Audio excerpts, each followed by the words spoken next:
Bonjour à tous et bienvenue dans le nouvel épisode de Singulier. Aujourd'hui, c'est l'épisode de rentrée, justement, de Singulier. Et aujourd'hui, j'ai la chance d'accueillir au micro de Singulier Flora. Flora qui est astrologue et dont j'ai connu justement au travers d'un des services qu'elle propose, qui est justement le thème astral de naissance. Puis moi, ça m'a énormément parlé. Donc, comme vous le savez, pour ceux qui suivent le podcast, il sert justement, il vise à vous faire découvrir justement des choses un petit peu alternatives pour vous apporter des outils, des conseils, des services pour être capable justement de révéler votre vraie nature, vous réaligner, etc. Et donc, c'est pour ça aujourd'hui que j'ai proposé, que j'ai invité à Flora, en fait, de se joindre au micro de Singulier, eh bien, pour nous parler de l'astrologie et de justement comment l'astrologie peut nous aider, vous aider, dans le fond, à révéler notre vraie nature.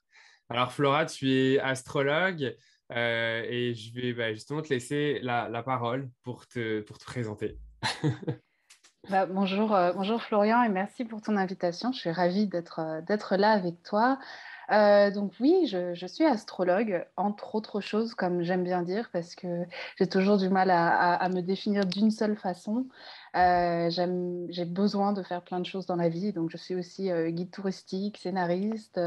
Mais oui, pour ce qui nous intéresse aujourd'hui, je suis aussi astrologue, effectivement, et c'est un peu une de mes nouvelles grandes passions que je suis heureuse de venir partager avec vous aujourd'hui. Ouais. Tu es un peu comme une multipotentielle dans le fond, en fait. Tu as plusieurs outils dans ta boîte à outils, quoi. Ouais, c'est super important pour moi. Et justement, c'est à travers l'astrologie que j'ai découvert que c'était OK de faire plein de trucs et que ça correspondait vachement à mon thème. Donc, ouais. C'est intéressant parce qu'on est de plus en plus comme ça, je trouve, justement. En tout cas, moi, dans mon parcours, ça a été aussi un peu la même chose, à être capable de se dire que c'est OK, en fait, de faire plusieurs choses et de ne pas être obligé de devoir choisir une seule chose. Mm. Euh, Ok, super. Et du coup, Flora, justement, au niveau de l'astrologie, puisque aujourd'hui, on va vraiment focaliser là-dessus. Alors après, n'hésite pas à faire des ponts avec d'autres choses si tu sens que c'est pertinent. Comment justement l'astrologie, de par ton expérience, tes connaissances, etc., justement, peut être un outil en fait pour les gens, pour les aider à mieux se connaître, à révéler ce que moi j'appelle souvent révéler sa vraie nature, c'est-à-dire dans le fond, Mm. c'est pas qu'on a une fausse et une vraie nature, mais juste être capable en fait de s'aligner avec qui on est vraiment au fond de nous. Voilà, comment l'astrologie peut nous aider. Ouais, je pense que l'astrologie, c'est un outil très concret par rapport à cette question, dans le sens où le thème astral, la carte du ciel en fait du moment de notre naissance, si tu veux, c'est comme une carte de la personnalité. Donc c'est quelque chose qui peut aider, je trouve, à mettre des mots sur des choses qui sont un peu floues en nous, des contradictions. Ça permet voilà, de discerner, je sais pas, nos désirs de nos besoins. Nos envies, ouais, voilà, toutes ces contradictions, ces choses qui semblent pas bien cohabiter en nous, d'arriver à peut-être ouais, les faire mieux cohabiter pour pouvoir avancer et mieux se comprendre, quoi. Ouais. Il y a une question qui me vient, en fait, je pense que j'aurais même dû te poser en premier, c'est pour les personnes qui Dis-moi. nous écoutent et peut-être qui ont du mal à mettre une définition ou une explication de qu'est-ce qu'est l'astrologie. Comment Hmm. tu expliques c'est quoi l'astrologie? Ouais, ok, vaste question. Mais ouais, bien sûr. En fait, pour moi, en tout cas, enfin, pas que pour moi, évidemment, mais dans ma façon de comprendre l'astrologie, c'est un langage symbolique, un langage voilà, à travers le zodiaque et les 12 signes du zodiaque qui sont un peu, enfin, c'est comme un chemin de vie, en fait, depuis le bélier jusqu'au poisson. Et c'est une façon d'expliquer les différentes énergies de la vie. Et en fait, on a toutes ces énergies en nous, simplement dans différentes proportions. Chacun de nous a une proportion unique de chacun des signes, en quelque sorte, on pourrait dire. Donc, c'est une façon d'interpréter le monde. Et dans le monde, il y a nous. Donc, c'est aussi, évidemment, aujourd'hui, on l'utilise énormément d'un point de vue psychologique et puis pour se connaître soi, vraiment sur un truc individuel et pour apprendre à se connaître. Mais voilà, c'est quelque chose qui permet ça. Ok, super. Et justement, donc, quand tu dis que ça nous permet, dans le fond, de mieux se connaître, comment, en fait, justement, si je parle, en tout cas de moi, ce que je connais au travers du service que j'ai fait avec toi, comment, justement, le thème astral, d'une certaine manière, donc, justement, en fait, finalement, la carte du ciel, à quoi ça Mm. correspondait à notre naissance, peut nous aider, en fait, à mieux se connaître. Ouais, alors peut-être pour terminer aussi sur la Ouais, question d'avant, et ça va avec la question que tu disais, par rapport à la base un peu philosophique, disons, de l'astrologie, il y a vraiment sous-jacent l'idée holistique, en fait, du tout, qu'on fait partie d'un tout qui nous dépasse largement, et que ce qui est en haut est comme ce qui est en bas, et ce qui est à l'intérieur est comme ce qui est à l'extérieur. Et donc, en quoi est-ce que le thème astral vient nous aider à mieux nous connaître et voilà, à révéler notre authenticité à travers donc cette carte de la personnalité, comme je disais, c'est que en fait, parfois, c'est comme si on était trop près de nous-mêmes et qu'on a du mal à se voir. Mais si on part du principe que ce qui se passe en nous, ben, c'est pareil que ce qui est dans l'univers, parce que tout est constitué de la même matière, puisque tout est fait de cycles, en fait. Hein. Ce qu'on regarde dans l'astrologie, c'est les cycles des différentes planètes, le temps qu'elles mettent à faire le tour du Soleil, chacune d'entre elles, quoi. Donc, en fait, si on part du principe que ce qui est en haut est comme ce qui est en bas, en regardant le ciel, en fait, quand on parle de Mercure ou de la Lune, on ne parle pas vraiment de la Lune ou de Mercure, on parle de ce que ça représente et ce que ça symbolise en nous. Et on parle de nous. Et donc, en fait, on regarde le ciel comme on regarderait un miroir. ouais, Et c'est vraiment ça l'idée, c'est un peu ça voilà, le principe de départ que j'aime toujours rappeler pour se dire, OK, est-ce qu'on est sur la même longueur d'onde quand je vois des gens en consultation, etc., c'est pour leur dire, voilà, c'est de ça qu'on va parler. ouais. J'aime beaucoup ce que tu dis quand, justement, finalement, regarder son thème astral, c'est regarder un miroir. Donc, finalement, c'est comme si Mm. on regardait en dedans de nous, mais Ouais, justement au travers, en fait, de la carte du ciel, en fait, de à quoi elle ressemblait finalement lorsqu'on est né. Puis, ouais. donc, dans le fond, en fait, comment, en fait, justement, entre à quoi ressemblait le ciel lorsqu'on est né, puis au fur et à mesure, en fait, de notre évolution, Mm. justement, tu sais, l'astrologie peut nous aider là-dessus au quotidien pour finalement nous apporter une meilleure compréhension de comment on fonctionne, de qui on est, Mm. vis-à-vis de justement qu'est-ce qui se passe en ce moment à l'extérieur, finalement. Tu veux dire par rapport au moment présent Ouais, ouais, ça c'est encore un autre aspect. C'est vrai que le thème natal, c'est quelque chose sur lequel on peut revenir tout le temps, qui est cette carte de la personnalité en lien avec donc la carte du ciel du moment où on est né à l'endroit où on est né, puisqu'on appartient à ce moment, c'est là qu'on respire pour la première fois et c'est l'énergie qu'il y a dans l'univers à ce moment-là. Donc ça, on peut toujours y revenir, parce que comme on est sur un niveau symbolique, en fait, on va un symbolique et qu'on parle d'énergie disponible, on va toujours avoir au fur et à mesure de notre vie des façons différentes de l'interpréter, quoi. Donc c'est toujours intéressant d'y revenir. Mais effectivement, ce que tu dis, c'est vrai, on peut aussi regarder ce qu'on appelle les transits et les fameux horoscopes, ça vient de là, évidemment. Quand on dit oui, les Verseaux, attention, ceci, cela, bon, c'est tellement caricatural que ça en devient faux et c'est un peu problématique. Hein. Mais voilà, on peut regarder les planètes en ce moment et où elles se placent et voir comment ça interagit avec notre thème natal, effectivement. Et ça nous permet de voir aussi au moment présent où placer son énergie, en fait sans forcément tomber dans quelque chose de prédictif. L'astrologie prédictive, ça existe. Et pendant des siècles, c'est surtout ça. Disons que les hommes ont fait appel à ce type d'astrologie pour savoir ce qui allait se passer, quoi.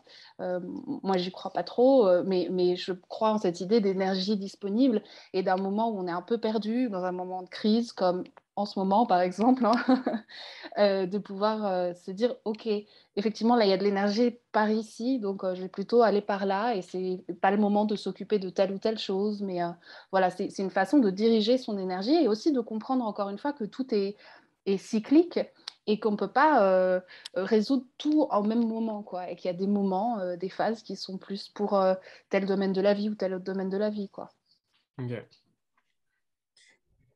J'aimerais, si c'est possible, peut-être je te prends de court comme ça, mais juste pour rendre le truc un peu concret, est-ce que Ouais. tu es capable comme ça juste de donner des exemples d'un thème natal. Enfin, en fait, tu sais, c'est pas tant de rentrer dans l'histoire de quelqu'un, mais juste de dire, OK, bah, par exemple, tu vois, là, sur des aliments de planète, on pourrait voir telle ou telle chose, ou sur tel signe, on pourrait voir telle chose. Mais enfin, c'est juste pour, en fait, pour les personnes qui nous écoutent, Ouais, pour qui ça peut leur paraître peut-être un peu abstrait. Voilà, je sais pas si bien tu es sûr. capable juste de pouvoir partager un peu plus de concret juste pour se faire une idée. Bien sûr, peut-être par rapport tout simplement au transit qu'il y a en ce moment, non? Peut-être que ça va être parlant de faire référence à ça, puisque c'est ce qu'on est tous en train de vivre en 2021, pour resituer. Euh, Par exemple, cette année, il y a plusieurs planètes, et c'est un peu l'énergie dominante cette année, qui sont dans le signe du Verseau. Il y a notamment Saturne et Jupiter, mais bon, je ne vais pas rentrer dans des trucs trop techniques, mais simplement, il y a cette idée il y a beaucoup d'énergie verso, qui est une énergie de changement. En fait, le signe qui vient juste avant le Verseau, c'est le Capricorne. Et l'année dernière, il y avait beaucoup de Capricorne, et le Capricorne, ça parle des structures. Et en gros, ce qui s'est passé l'année dernière, parce que raconte le ciel, disons, et puis qu'on a vécu à la fois à l'échelle sociale, mais aussi individuelle, intimement, chacun d'entre nous, dans des domaines de la vie différents, c'est que les structures anciennes qui étaient en place se sont effondrées. En gros, hein, pour résumer 2020, je crois que c'est pas mal. Il y a eu cette idée d'effondrement. Voilà, tout ce qui était en place et qui était connu n'était plus valable en quelque sorte. Et du coup, après ça, après cet effondrement, et ben, l'énergie verso demande du coup effectivement voilà, de changer, d'inventer quelque chose de nouveau. J'aime beaucoup cette idée d'inventer quelque chose, c'est-à-dire ok, les structures d'avant, elles fonctionnent plus. Les choses se sont effondrées, on ne va pas reconstruire comme c'était avant. Reconstruisons mieux, reconstruisons comme ça nous convient. Et donc il y a cette énergie de changement très forte qui à la fois parle de liberté, d'une immense liberté, et à la fois c'est terriblement angoissant parce que finalement ces anciennes structures, ce monde d'un point de vue Capricorne où tout est structuré, ça peut être étouffant, mais c'est aussi contenant en quelque sorte. Ça te limite, ça t'aide, ça te pousse. À partir du moment où tu détruis tout ça, bah, il n'y a plus que le vide. Et donc cette liberté d'inventer, mais aussi cette immense angoisse de se dire, mais qu'est-ce que je fais? Et on ne peut pas prévoir. C'est une conversation que j'ai avec tout le monde en ce moment, où on a du mal à prévoir, évidemment, parce qu'il y a toujours la pandémie qui est là. Mais même ça finit par se traduire dans d'autres domaines de notre vie, quoi, et on n'arrive pas à se projeter. Mais parce que finalement, avant, vu qu'il y avait des structures, on pouvait se projeter puisqu'on savait comment c'était avant et on peut se dire, bon, bah, a Ouais. priori, ça peut être comme ci, comme ça après. À partir du moment où il n'y a plus rien, bah, c'est impossible de se projeter et donc c'est à la fois libérateur et angoissant, quoi. Est-ce que ça te parle par rapport au climat de cette année? Ouais, ouais, complètement, merci, parce que je trouve qu'effectivement, ça permet voilà, de se projeter et juste de comprendre comment, par rapport bah, là, au signe que tu viens d'indiquer, donc l'énergie du Mm, Verseau, ouais. justement, voilà, comment on peut, d'une certaine manière, comprendre, interpréter finalement Mm. un signe versus qu'est-ce qui peut se passer justement en ce moment et comment, justement, Mm. une fois qu'on interprète, bah, ça peut nous servir pour, d'une certaine manière, soit à nous guider, si je comprends bien, ou tout simplement pour peut-être être capable de comprendre notre état du moment par rapport à ce qui se passe. Parce que ce que tu cites, je pense que ça parle, enfin, en tout cas moi ça me parle, ça parle je pense à beaucoup de gens qui nous écoutent, du coup de comprendre, ah ok, je me sens comme ça, il y a une certaine normalité de dire, ah ok, je me sens comme ça, mais Mm. parce que comme on dit, l'extérieur est à l'intérieur est à l'extérieur, donc du coup ce qui se passe là a forcément un impact sur nous. Mais parfois, on s'en rend pas compte dans le sens où on le conscientise pas. Mais Ouais. on peut quand même le sentir, ça peut enfin, se retranscrire par du mal-être, des émotions, certaines émotions, ou tout simplement le fait, comme tu le disais tantôt, bah, d'être comme perdu ou d'être Mm. angoissé parce que on peut pas forcément anticiper les choses qui peuvent arriver, quoi. C'est ça, c'est-à-dire qu'évidemment, il n'y a pas besoin de connaître l'astrologie pour sentir ça. Moi, j'ai eu 1000 conversations sans même parler d'astrologie, tu vois, dans des cadres de ma vie privée, etc., de tout ça, de ce qui nous arrive en ce moment. Et c'est en ça que l'astrologie, tu vois, c'est un langage qui vient interpréter ça et aussi, du coup, nous dire, ben ouais, c'est le moment pour le changement. Et pour un changement profond, et comme on vivra probablement pas à l'échelle de notre vie. Donc, c'est aussi quelque chose, en fait, si tu veux, l'énergie disponible, soit on la subit, Et du coup, peut-être qu'on n'avait pas envie de changement et du coup, c'est terrible et on souffre et c'est horrible, et c'est vraiment très, très angoissant. Soit on se dit, OK, c'est le moment, effectivement, donc c'est comme si on surfait sur la vague, si tu veux. Il y a cette énergie-là maintenant, allons-y, quoi. C'est vraiment le moment. Et je l'ai vu voilà, chez plein de gens qui me disaient, oui, je vais perdre mon travail, et du coup, je vais en profiter pour lancer tel ou tel projet qui rêvait depuis toujours de faire et qui ne s'autorisait pas à faire. Et d'un coup, la possibilité, elle est là. Et moi, même sans faire référence à l'astrologie, parce que j'essaye de ne pas forcément amener ça dans toutes les conversations auprès de tout le monde, mais tu vois, de dire, ah ouais, c'est super, vas-y, tu vois, parce que je me dis, mais oui, voilà, c'est vraiment le moment de le faire. Et je pense que c'est ça que l'astrologie nous apporte. Si tu veux, quelque part, ça peut être confortant. C'est pas tellement que ça t'apporte des grandes révélations, quoi. C'est simplement que ça dit, ouais, vas-y, c'est par là, c'est maintenant. Et ça, c'est la bonne façon, enfin la bonne façon, pas qu'il y ait une bonne ou une mauvaise façon, mais en tout cas, d'être dans l'énergie du moment de façon active et de ne pas la subir, en fait. Et Ouais. c'est en ça que c'est intéressant par rapport à une question de conscience, je dirais, de ce qui se passe. Ouais. Ouais, j'aime beaucoup ce que tu dis dans ce côté finalement de ne pas subir. Mm. Mais quand tu dis ça, ça m'a une autre notion, c'est la notion aussi d'une certaine acceptation radicale de ce qui est là. Encore une fois, tu sais, j'y reviens parce Mm. que enfin, c'est pas juste toi, moi, nous, c'est déjà amené par des grands penseurs des derniers siècles, cette notion justement l'extérieur à l'intérieur, l'intérieur à l'extérieur, enfin, on Mm. fait partie d'un tout, etc. Donc on ne peut pas, enfin, on peut se mettre des œillères et se dire qu'on a le contrôle sur tout en tant qu'être humain. Sauf que ça amène cette notion d'acceptation radicale que se dire à un moment donné, ce qu'il y a à l'extérieur, à l'intérieur, donc à un moment donné, on doit aussi être capable de le prendre en considération pour se Mm. réinventer, pour essayer de bouger dans le mouvement aussi de l'énergie, l'énergie globale en fait d'une certaine manière, Ouais, quoi. c'est ça. Et c'est vraiment se replacer dans des cycles, en fait. C'est-à-dire que tout ça dont on parle, pour moi, l'astrologie, comme je te disais, c'est un langage symbolique. Donc, on n'est pas dans un truc où les planètes auraient un effet physique sur nous, un truc contraignant, un truc de l'ordre du destin, où on n'a pas le choix. C'est en ça que, enfin voilà, c'est un système qui est très, très précis. Mais on reste dans l'idée que, en fait, les choses, elles sont cycliques et que toute structure, à un moment donné, tombe et amène un changement. Je donne cet exemple puisque c'est ce qui est en train de se Ouais, passer, mais je veux dire, c'est que c'est simplement le cycle de la vie, comme les saisons, tous les ans, le printemps, l'été, l'automne, l'hiver, quoi. Les choses meurent, renaissent, voilà. Et c'est s'inscrire dans ça. Et il y a quelque chose je trouve, de très beau dans l'idée de s'inscrire dans quelque chose de plus large que nous-mêmes.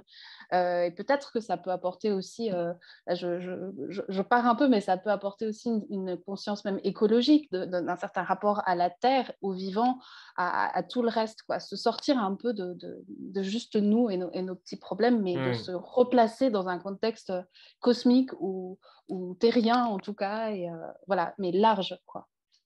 ouais. Moi, ouais. Quand tu me dis ça, moi, tu sais, encore une fois, ça m'amène le fait que on peut tout voir un même sujet de perspectives différentes. Mm, Et tu vois, c'est comme aujourd'hui, tu sais, si on parle de la pandémie, de ce qui se passe, ben, il y aura mal. Puis attention, il n'y a aucun jugement dans ce que je suis en train de dire. C'est juste des perspectives. On va avoir des gens qui vont justement voir le côté positif de la pandémie. Justement, mm, peut-être d'être capable de notre génération d'avoir eu la chance, d'une certaine manière, de vivre qu'est-ce qu'on vit parce que tout le monde ne vit pas ça non plus, ce renouveau, cette capacité de mm, changement, parce que l'extérieur change, donc ça nous pousse aussi finalement d'une manière peut-être plus facile à changer.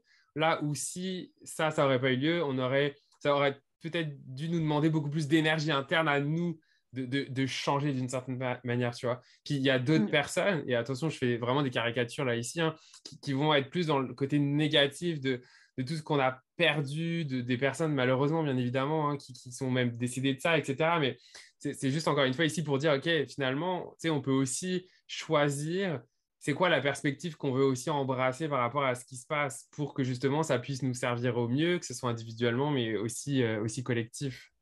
mm. Complètement.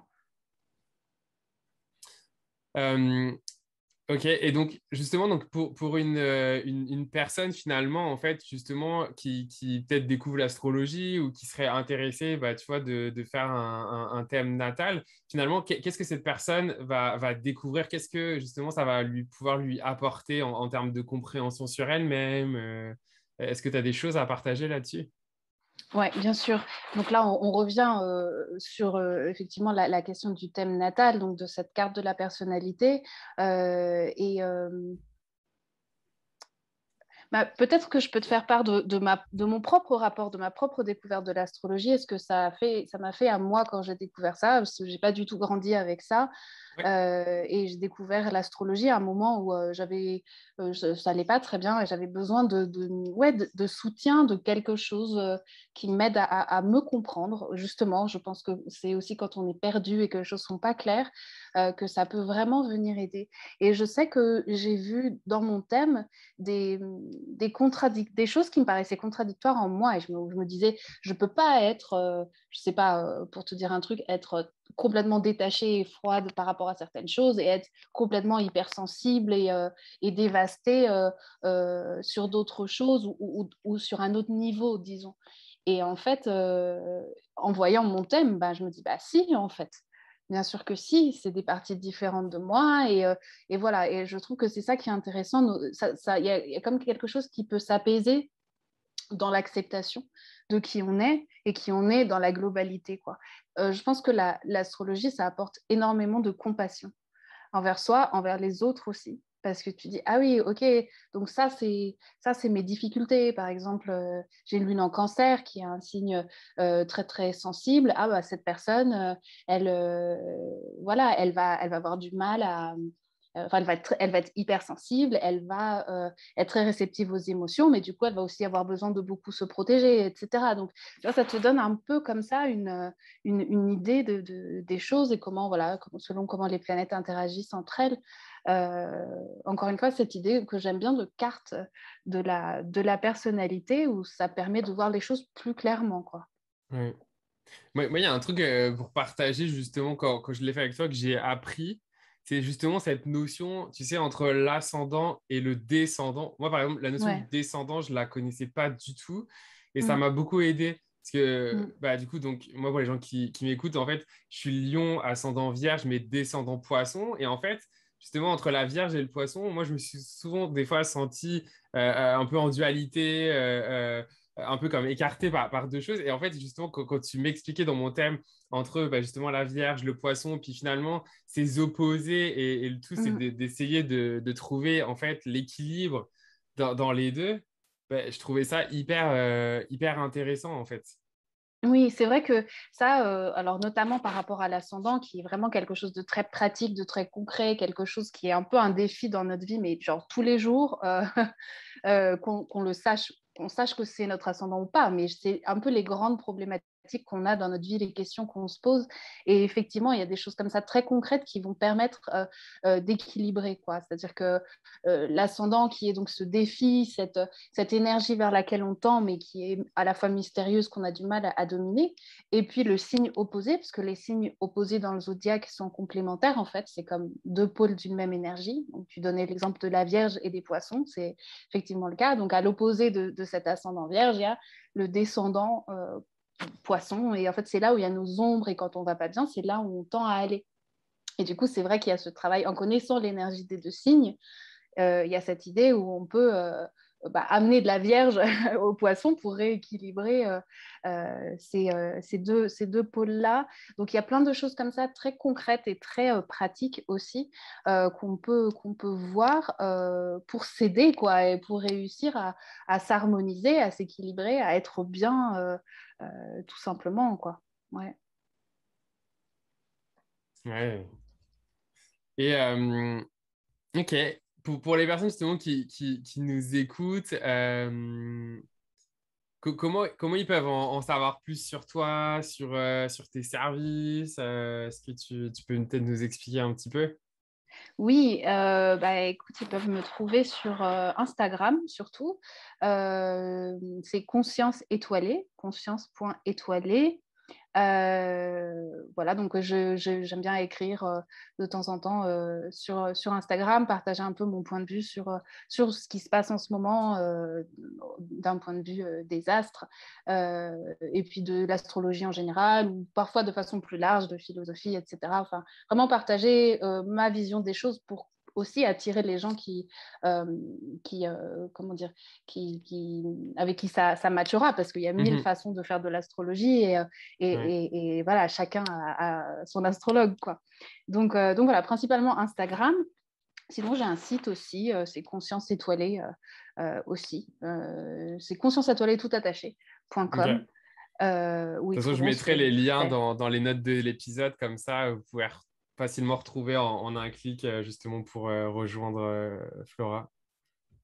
Carrément. Et puis, comme tu disais, je fais la première rencontre, c'est bien de voir le thème natal, puisque comme c'est la carte de la personnalité, c'est une façon aussi de rencontrer la personne et de savoir comment se disent les énergies euh, chez elle. Et pour moi, c'est important que ce soit une conversation, parce qu'encore une fois, ça parle d'énergie disponible. Et selon les choses qu'on a vécues, on va incarner ces énergies-là différemment. Donc, quelqu'un qui serait né au même hôpital que toi, en même temps que toi, vous aurez sûrement des cycles similaires dans la vie, mais vous allez pas vivre les mêmes choses. Donc voilà, c'est toujours intéressant que ce soit un dialogue. Et puis après, pour d'autres rencontres, il y a plein d'autres choses qu'on peut faire, comme la révolution solaire, qui est la carte du jour de l'anniversaire. Et donc, on peut faire chaque année et qui nous donne un petit peu une direction pour l'année, un petit peu une idée de l'énergie de l'année qui vient. On peut faire des synastries, c'est un truc super intéressant, qui est l'idée de superposer deux thèmes. On fait souvent ça pour des couples. Mais ça peut être pour des associés, pour vraiment deux personnes. En fait, c'est deux univers qui se rencontrent et de voir comment ils fonctionnent ensemble. Pas forcément en termes de compatibilité, c'est un truc que j'aime pas parce que je pense qu'une relation, si on a envie de la faire, si les deux personnes ont envie qu'elle fonctionne, il y a Ouais. toujours moyen d'y travailler. Et ça, justement, c'est un des outils pour travailler là-dessus. Donc, de voir où est-ce qu'on s'entend bien au niveau de la communication ou au niveau de la sexualité ou au niveau enfin voilà, de notre vision de la vie et des choses, Ouais. etc. De voir où est-ce que ça fonctionne, où est-ce qu'il y a des tensions, quels sont les points forts, etc. Et c'est vraiment fascinant à faire, notamment avec des couples. Ouais. C'est plus comme une boîte à outils pour finalement comme comprendre, ah ok, là, enfin, pas forcément une boîte à outils, mais en tout cas, comprendre en fait c'est quoi les choses qui sont comme peut-être plus à travailler versus Ouais. les choses qui peuvent être comme plus fluides et naturelles en fait. Ouais, exactement. Et ça peut beaucoup aider, encore une fois, à apporter de la compassion, de comprendre l'univers de l'autre, comprendre que l'autre voit le monde à travers ses propres lunettes et qu'elles sont uniques et que c'est par définition pas les mêmes que les nôtres. Et ça, je trouve ça vraiment fascinant d'arriver à cette acceptation et même si des fois on peut être très énervé par l'autre, ben oui, mais de comprendre que dans son univers, c'est comme ça et de voir comment on peut faire pour Ouais. s'entendre et se retrouver quelque part Ouais. et créer cette troisième entité en quelque sorte qui est la relation, sans pour Ouais. autant qu'on doive s'amputer d'une partie de nous pour plaire à l'autre. Enfin bon, ça amène plein de sujets et de choses super intéressantes évidemment sur la question des relations. Ouais. Complètement. C'est marrant parce que quand on parle de ça, ce qui me vient en tête aussi, c'est un peu, je trouve que c'est tout ce qui est la numérologie, comme Mhm. apporte aussi des, enfin, je sais pas si tu connais un peu en numérologie, mais je trouve que c'est Mhm. assez, parce que tu sais, la numérologie, c'est pareil, t'additionnes en fait comme ton année de naissance, puis tu sais, ça donne un Mhm. chiffre, puis pareil, en fait, ça te permet de voir aussi d'une certaine manière, encore une fois, tu sais, c'est comme des outils de qu'est-ce que, tu sais, c'est quoi tes facilités, puis c'est quoi les Mhm. choses, en fait, justement, que tu dois travailler, etc. Bref, c'était une parenthèse, mais ça me faisait penser aussi à ça.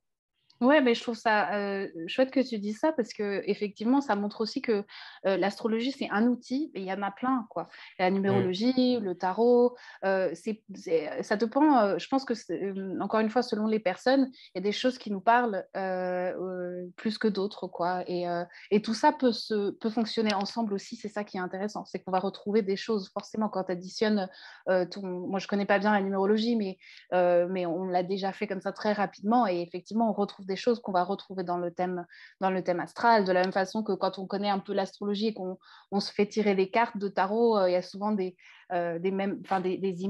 archétypes quoi, qui ressortent, qui sont complètement en lien avec notre thème ou avec des énergies qui nous travaillent en ce moment. Enfin, tout ça est super intéressant parce que c'est complètement interconnecté et ça peut s'additionner évidemment, mais voilà, ça dépend vraiment de quel langage nous parle, où est-ce qu'on va chercher les outils effectivement pour mieux se connaître, pour être soi mieux.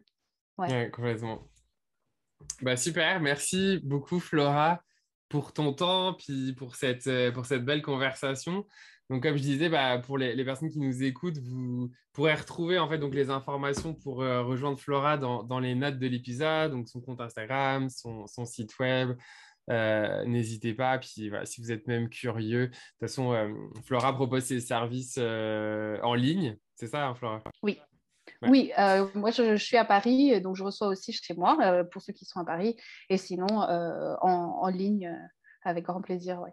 Ouais. Puis finalement, ce qui est sympa aussi en ligne, c'est que du coup, donc ensuite, t'enregistres la séance si les personnes sont OK. Puis du coup, ça leur permet aussi d'avoir l'enregistrement de la séance pour le revoir. C'est vrai que c'est toujours des séances où il y a quand même beaucoup d'informations qui sont partagées. Je trouve ça assez intéressant de pouvoir ensuite finalement avoir l'enregistrement et être capable de le réécouter parce que je trouve que quand on réécoute, c'est comme s'il y avait des informations après qui revenaient, qu'on avait comme peut-être pas bien perçues sur le moment ou parce qu'il y a beaucoup d'informations et en tout cas, quand on l'entend un jour ou un autre jour, on n'entend peut-être pas des fois les mêmes choses. Alors, Ouais, c'est vrai. C'est très dense. C'est beaucoup d'informations parce que c'est tout un univers qu'on ne connaît pas forcément. Donc, ouais, exact, c'est beaucoup ça. d'infos. Super. Merci beaucoup, Flora. Merci à tous pour votre écoute et à très vite pour un nouvel épisode de Singulier. Merci.